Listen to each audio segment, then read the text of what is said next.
Apple's rumored budget MacBook is getting attention, but when you look closely, it feels less like a breakthrough and more like a compromised experiment. The biggest problem shows up right at the core of the device. Instead of an M-series chip, leaks claim Apple will use an A18 or A18 Pro. These are iPhone chips, not laptop chips. While some sources point out that the A18 can beat the M1 in single-core performance, that argument doesn't hold up in real-world macOS usage. A laptop isn't meant to run a single app at a time. Multitasking, file management, multiple browser tabs, apps running in the background.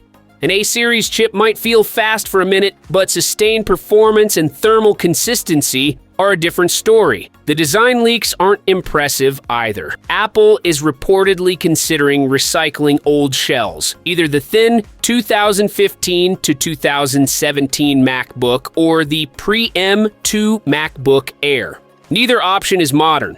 The single USB-C port on the older MacBook already annoyed users years ago, so releasing a 2026 laptop with the same limitation would feel outdated on day one. Even the older Air design with just 2 ports and no MagSafe is a step backward when newer models have better thermals, bigger displays, and modern features.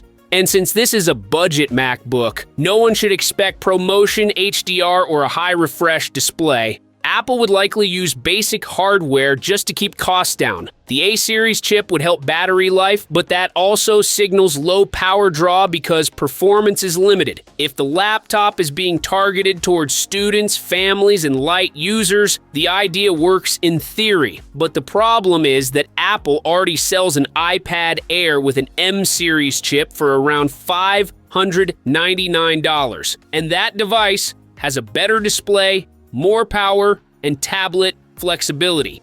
If Apple prices this MacBook at the rumored $599 to $699, it automatically becomes a worse deal than discounted MacBook Air models that often drop to $799 at Amazon or Best Buy.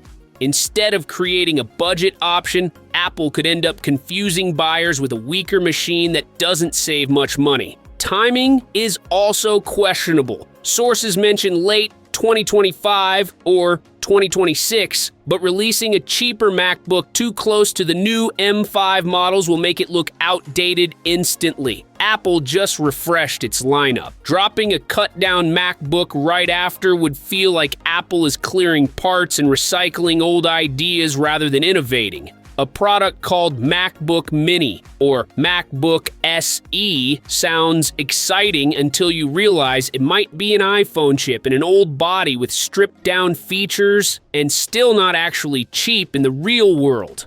At that point, it becomes hard to understand who this device is really for or why it needs to exist.